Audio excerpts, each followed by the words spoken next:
కుటుంబ అంశాలన్నీ రోడ్డు మీద పడితే మేమున్నాము అని చెప్పి భరోసా ఇస్తున్నారట. చిరంజీవి గారు అవనియండి, పడవ కళ్యాణ్ గారు అవనియండి, ఎవరి కుటుంబంలో ఉన్నా ఎవరు చెప్పారండి బాబు?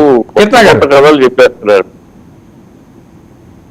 చిట్టుబాబు గారు మాట్లాడుతున్నారు. మాట్లాడండి, మీరు మాట్లాడండి, ఆయన సిగ్నల్ బ్రేక్ అవుతుంది. ముందుగా మీకు అలాగే ప్యానల్ పెద్దలకి నమస్కారం సార్.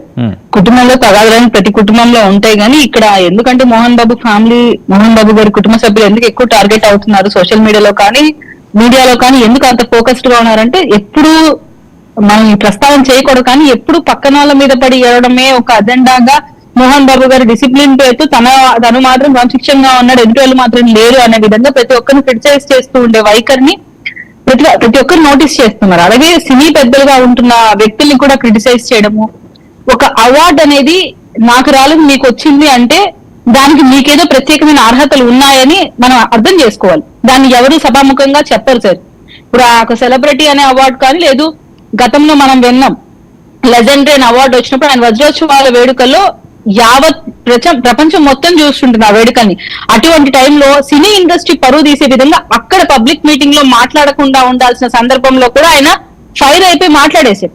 సో మీరు అది మీకు కాల్ లో చెప్పినప్పుడే, ఫోన్ ఎవరు చేసి చెప్పారు అప్పుడే మీరు అక్కడ సినీ ఇండస్ట్రీ పెద్దలతో మాట్లాడి ఎందుకు ఇలా డిఫరెన్షియేట్ చేస్తున్నారు, దీనికి గల కారణాలు ఏంటి, మీరు ఏ క్రైటీరియా ప్రకారం ఇలా ఇస్తున్నారు అని అక్కడున్న పెద్దలతో మాట్లాడకుండా ఆయన బ్లాస్ట్ అయిపోయి సభాముఖంగా మా అందరికి అంటే మా బోటి వ్యూవర్స్ అందరికి కనపడే విధంగా ఒక సినీ ఇండస్ట్రీని క్వశ్చన్ చేస్తూ ఆయన మాట్లాడిన తీరేది ఎవరు హర్షించరు.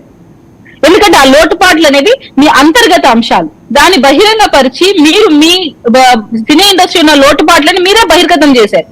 సో అంత కూడా పేషెన్స్ లేదు, కాన్షియస్ లేకోకుండా మీరు ఒప్పలేనితనమో లేకుంటే అక్కసో ఏం what ever it may be, నాకైతే కరెక్ట్ క్లారిటీ తెలుసు, కానీ ఆ సందర్భంలో మేము ఇప్పుడు ఆ బిట్స్ ని వింటున్నాం కాబట్టి చూస్తున్నాం, ఆ టైంలో మేము గమనించలేదు. సో ఇక్కడ చిరంజీవి గారినే ప్రత్యేకంగా టార్గెట్ చేసి ఆ రోజు మాట్లాడారు, కానీ చిరంజీవి గారు ఆ రోజు అవార్డు ని కూడా రిజెక్ట్ చేశారని నేను విన్నాను సార్. ఆయన కూడా తీసుకోలేదంట ఆ అవార్డు ని, బికాస్ ఎవరు హర్ట్ అవ్వకూడదు, అందరూ సమానమే ఇక్కడ నటులుగా, ప్రతి ఒక్కరికి ఇక్కడ పెద్ద పీట వేస్తాం, కళామ తల్లి ముద్ద బిడ్డలు మీరు అందరూ అని ఒక ఉన్నతమైన భావంతో గొప్ప వ్యక్తిగా చిరంజీవి గారు చరిత్రలో నిలిచిపోయారు అవార్డు ని తిరస్కరించి. లేదు గౌరవంగా వద్దని చెప్పైనా మనం చెప్పాలి. అదే పేషెన్స్ మోహన్ బాబు గారికి ఆ టైంలో పెద్దలతో మాట్లాడి దీన్ని ఎందుకు డిఫరెన్షియేట్ చేశారో కనుక మాట్లాడి ఉంటే బాగుండు. ఓవర్ ఒక టైం ఒక బ్లాస్ట్ అయిపోయి క్రిటిసిజం చేస్తూ సొంత కుటుంబ సభ్యులని అంటే సినీ ఇండస్ట్రీ పెద్దల్ని మాట్లాడడం ఎవరు హర్షించరు. అండ్ వన్ మోర్ థింగ్, ఆయన క్రమశిక్షణ పేరుతో పెద్ద పెద్ద స్పీచ్లు ఇచ్చే వ్యక్తి ఈ రోజు ఎందుకు అంత బ్లాస్ట్ అయిపోయేసి ఆ బిడ్డల మీదకే కొట్లాటకి వెళ్ళాడో కూడా అది వాళ్ళ ఇంటర్నల్ థింగ్ మనకు తెలియదు, కానీ అంత ఎందుకు చర్యలు చేపట్టారో ఒక క్వశ్చన్ వస్తుంది సోషల్ మీడియా ద్వారా.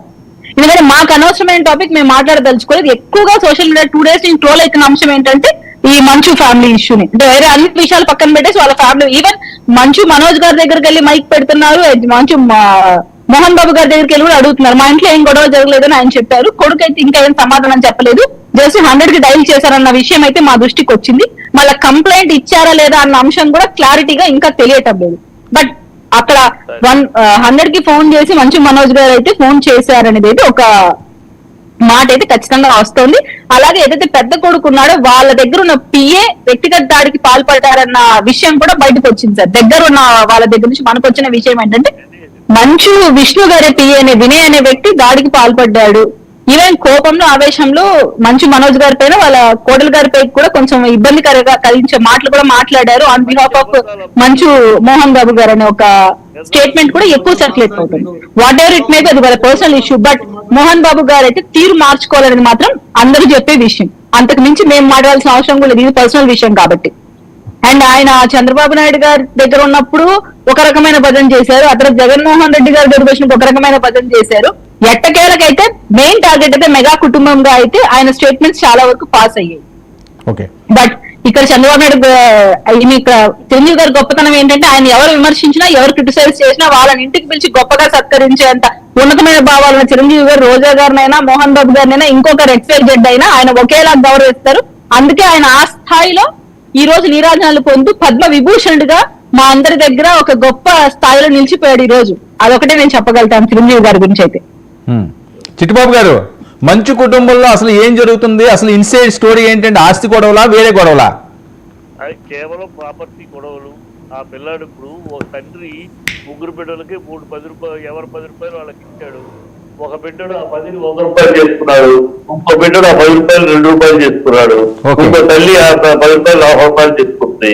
సో ఈ 2 రూపాయలు చేసుకున్నాను నీ చేతకానితనము, నీ వ్యవస్థ. ఆ పిల్లవాడేమో 10ని 100 చేసుకుంటూ ముందుకెళ్తున్నాడు. క్రమశిక్షణతో తండ్రి దగ్గర క్రమశిక్షణ కూర్చుని వెళ్తున్నాడు. వ్యాపారము, స్కూలు, విద్యాలయము నడుస్తూ ముందుకెళ్తున్నాడు. కొంచెమేమో ఆ శక్తి సామర్థ్యాలు లేక నువ్వు తప్పుదారిలో పెట్టి తప్పు డిసిషన్లు తీసుకుని పోగొట్టుకున్నావు. పోగొట్టుకున్న తర్వాత అక్కడ ఎక్కువ ఉంది, నాకు తక్కువ ఉంది, నాకు ఇంత కావాలని అడగడంలో అర్థమే ఉంది. అది